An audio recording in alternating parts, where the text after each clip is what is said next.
Morning, ladies and gentlemen.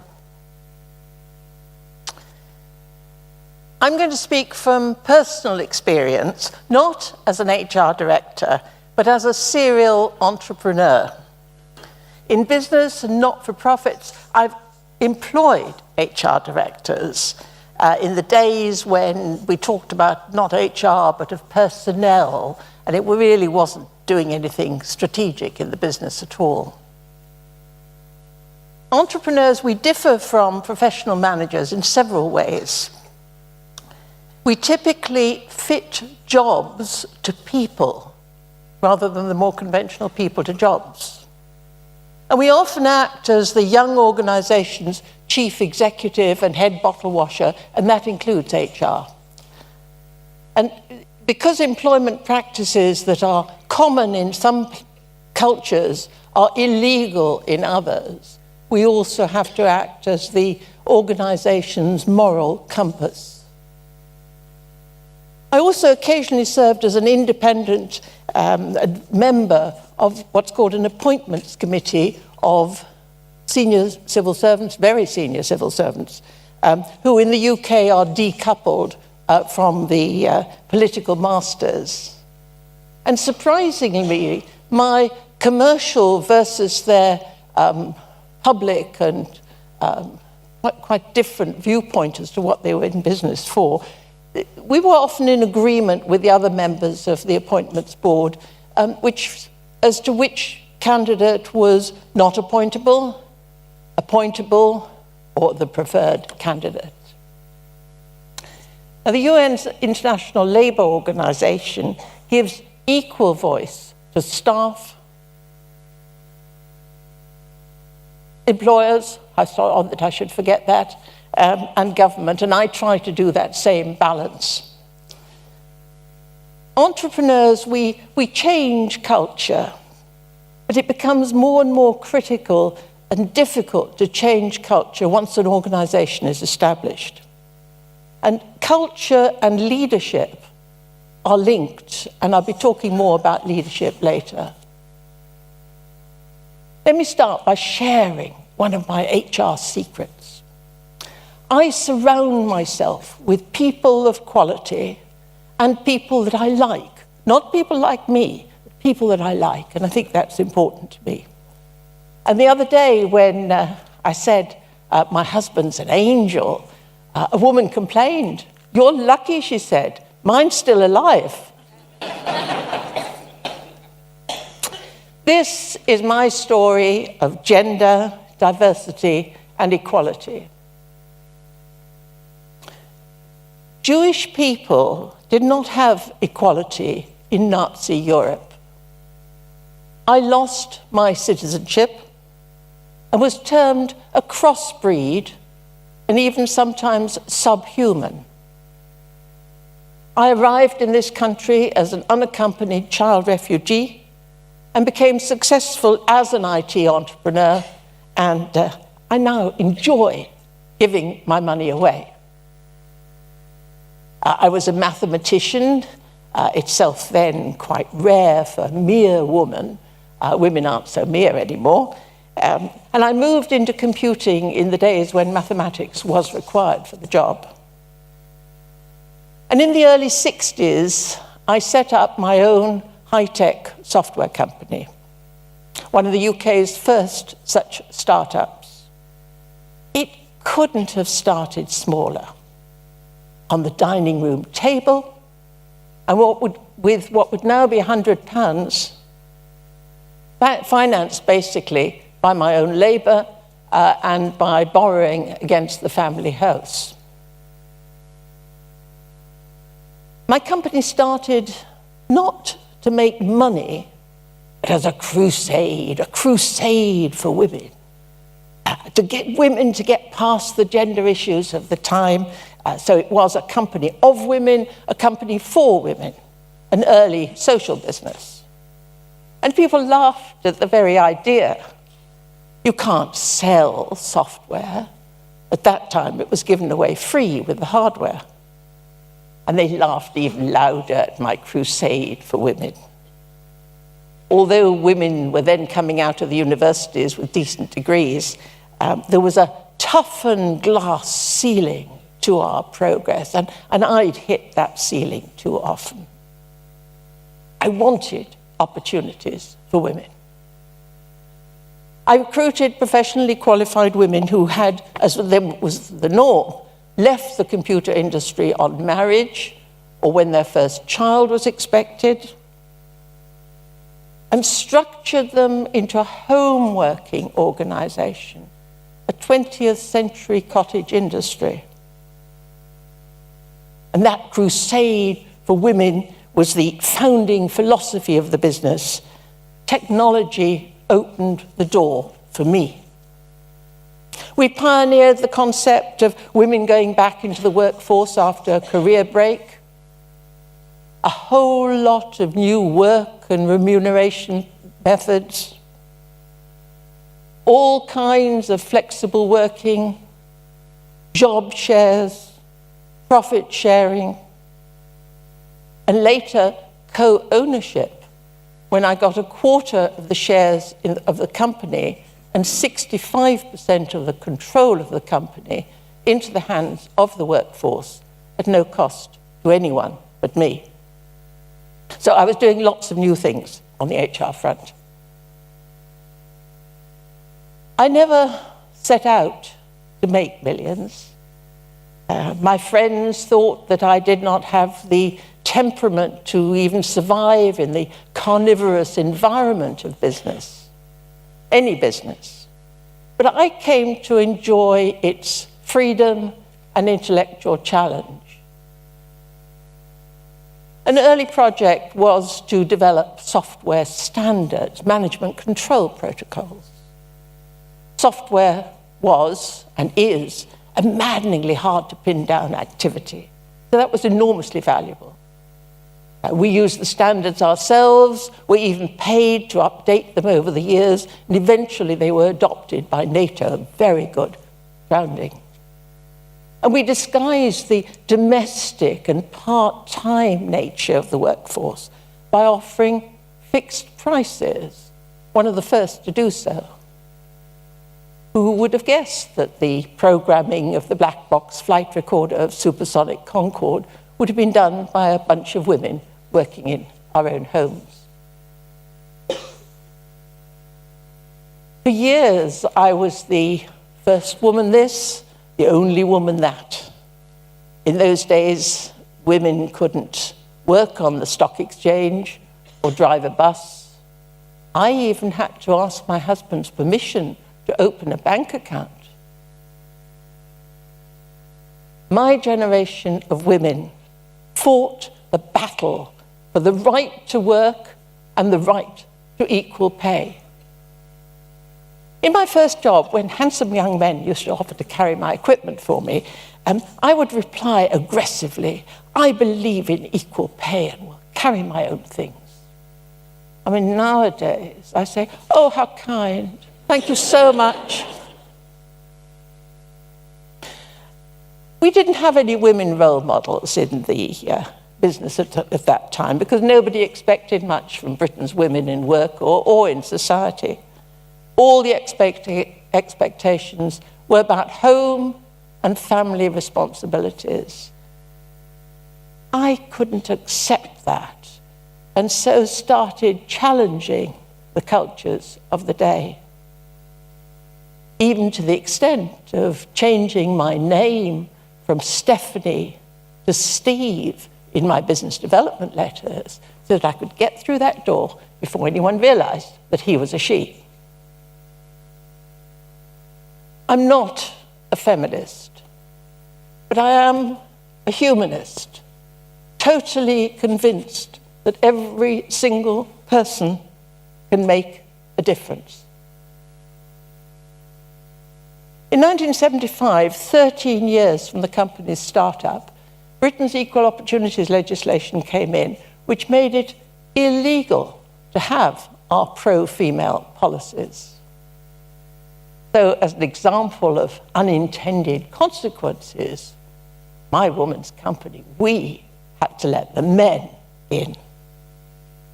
And thereon, the company became well-balanced between the sexes. which is as it should be.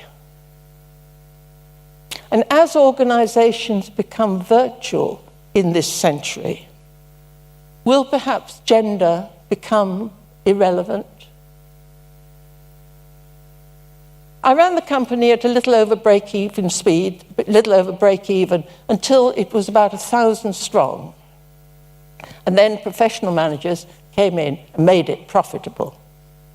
It employed over 8,500 people when it was taken over after 45 years.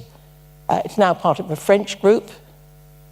And although it only declared its first dividend after 25 years, it is a success story and part of social history.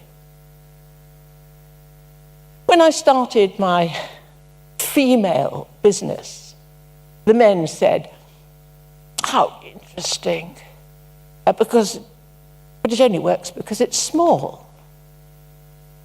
And then, as the organization grew, yes, it's sizable now, but of no strategic interest. And later still, when it was a company valued at over $3 billion, and I'd made 70 of the staff into millionaires, they had the nerve to comment, "Well done, Steve." What an attitude to change. I love to learn. I love to do new things and make new things happen. Change, to me, is always an improvement on what went before. And thus, my company became a learning organization with a culture of innovation. Did you know that you can always tell ambitious women by the shape of our heads? They're flat on top from being patted patronizingly. Staff placement was such a vital part of our overall service that eventually we set up a specialist company to focus on it. Our HR director attended all board meetings. Could the professions not push for this? I started work at age 18, and I'm still working at 82. And who cares about ageism? I did take the UK's normal retirement age of 60. Since then, it's moved to 63, 65, and now looking towards 67. So organizations can have 4 different generations working alongside.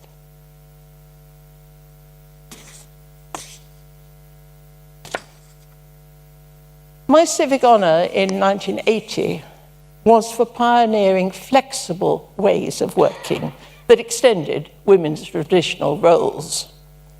So it was part-time, flexi-time, full-time, overtime, summer working, hot desked in work centers, home or office-based, salaried or freelance, on min-max contracts. We use these a lot in the Netherlands, contracting the minimum hours to be paid and the maximum hours to be worked, min-max, but otherwise totally flexible.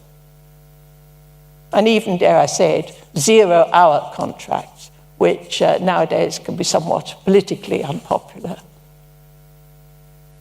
It was all part of fitting jobs to people.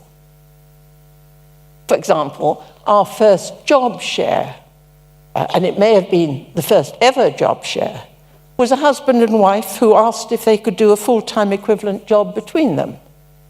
So we said, well, why not? And organized it for them. Remuneration, both salaried employees and the consultants were remunerated either for work done or by time spent. with a cafeteria of benefits, where each year, each person chose the balance they wanted between direct pay, salary, and indirect pay, such as holidays, pension, and perks, as well as things like medical insurance and company cars. Now that business has become more global, the workplace is much more diverse and innovative, more innovative for that.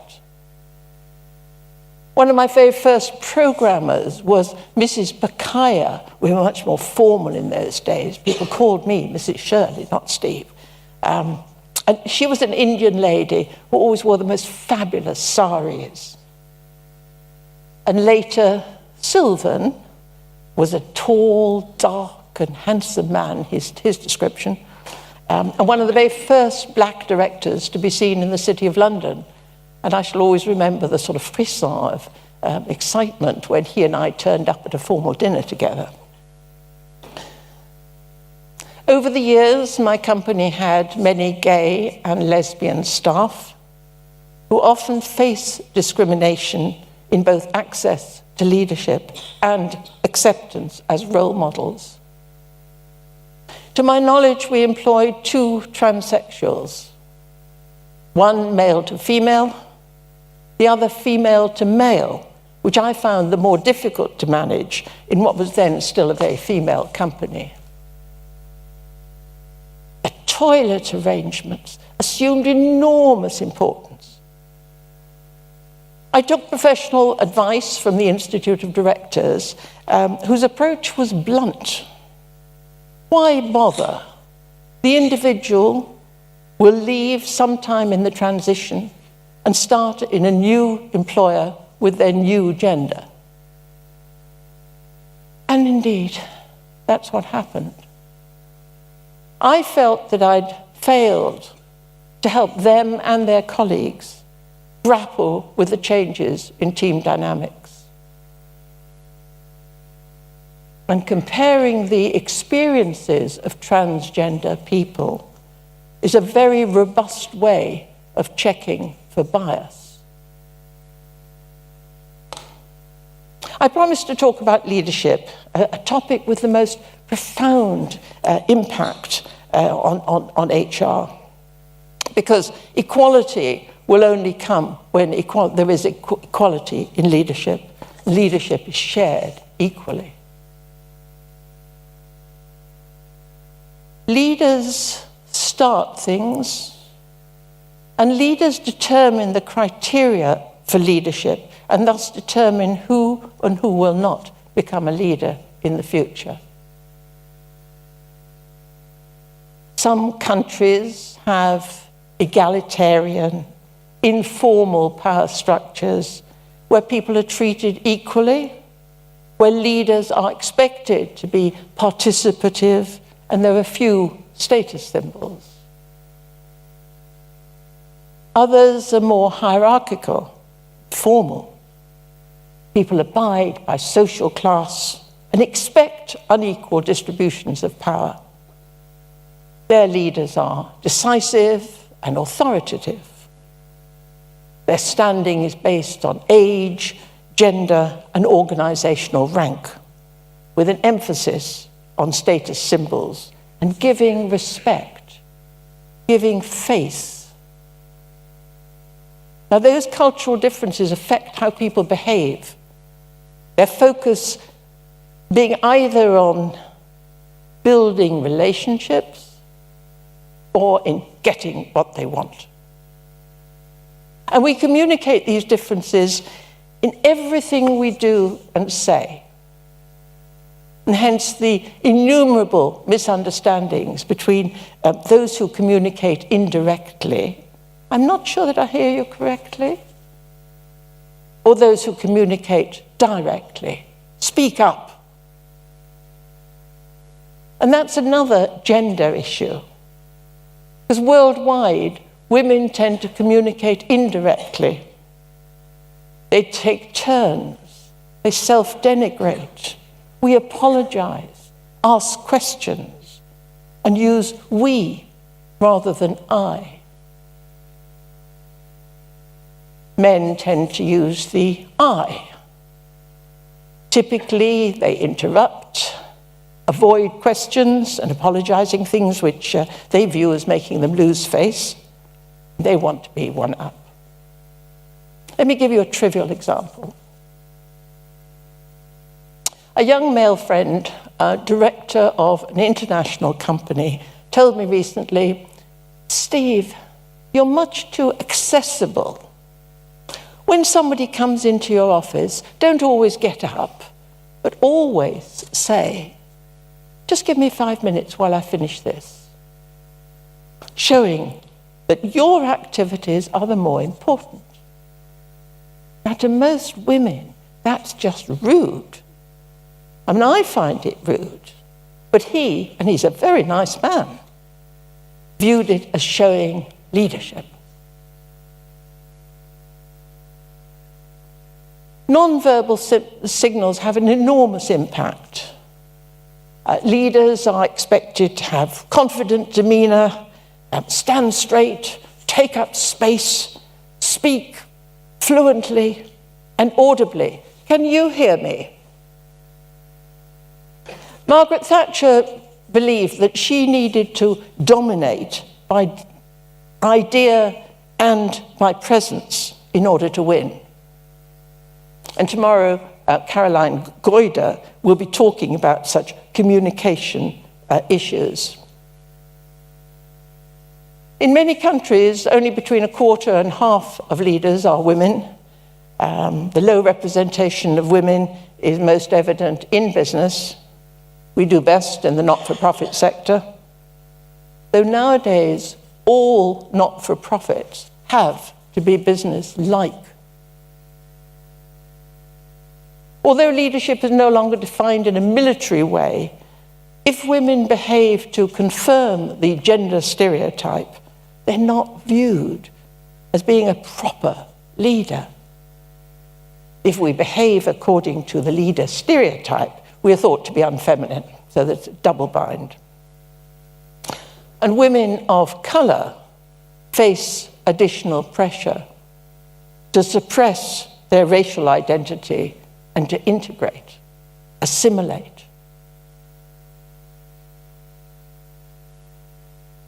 Family responsibilities do not wholly account for women's underrepresentation in leadership. Discrimination limits our access for sure, especially to roles associated with men. Blatant sexism may be illegal, and much has disappeared. But there remains huge potential for prejudice against women. And both men and women use the same stereotypes, but know that every single person, every single one of us, also has unconscious bias. Now, hiring and promotion practices can reduce bias, and using data to see if there is indeed bias, having clear and specific criteria for hiring, promotion, and for evaluating performance, and using neutral or blind systems whenever possible. Company policies are very important in business to get equality. Because awareness and attitude are also important, but the thing is that diversity engenders more diversity. And tackling gender diversity is the easiest way to improve economic and cultural well-being. But I believe in championing diversity of all kinds, and that's what happened with my company. If we look at work as something that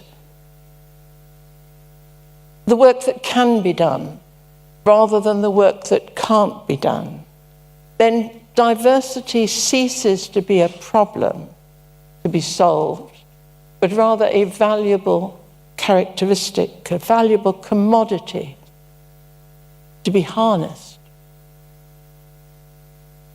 Let me speak personally about employing people with autism, my late son's disorder. Like women 50 years ago, those with autism face many barriers to entry, but equally offer many skills highly suited to certain roles. They can retain vast amounts of information, concentrate a long time, and spot mistakes better than most of us. And a social change comparable to what happened with women is the ambitious current program, which started in Denmark, to get 1 million people on the autistic spectrum into employment, full-time employment, in the IT industry globally by 2020. Autism hits 3 times as many boys than girls. And if you think nature's unfair, then the menopause balances things out. There's a triad of difficulties in communicating, in forming relationships, and in generally making sense of the world. And autism affects more than 1 in 100 people, and nobody can ignore 1% of anything. Now, business has moved from IQ to emotional intelligence, and is starting to think also in terms of an autistic quotient. Each of us has an autistic quotient, another inherent human characteristic that can be measured. And the great challenge for people who've been disadvantaged in any way is for society to accept them for what they have to offer. Perhaps we all need to adapt our ways of working rather than expecting intelligent adults to adapt to standard work environments. In that way, we'd benefit from everybody's different ways of thinking. These innovative approaches are valuable to every situation in every organization.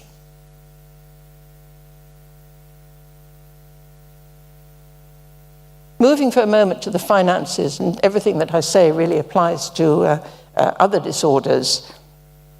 It's difficult for people with reduced work ability to get into employment when it is an offence to pay anyone less than the national minimum wage.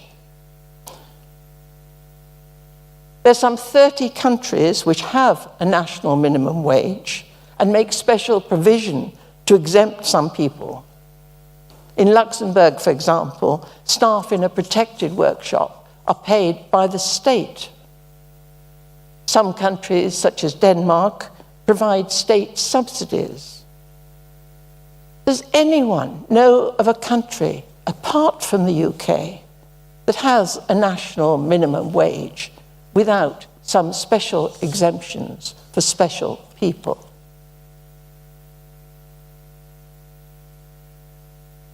There's a parable issue in care work. Care work is largely gender specific. But this is for people who sleep in, that is, are paid to sleep in provided facilities on the basis that staff will wake them if there is a need for them. Now, it's totally unrealistic to pay the national minimum wage to sleeping staff. But because their specialist skills earn premium rates when awake, they can and have to be scheduled to ensure that their monthly remuneration meets legal requirements. Quite cumbersome administratively.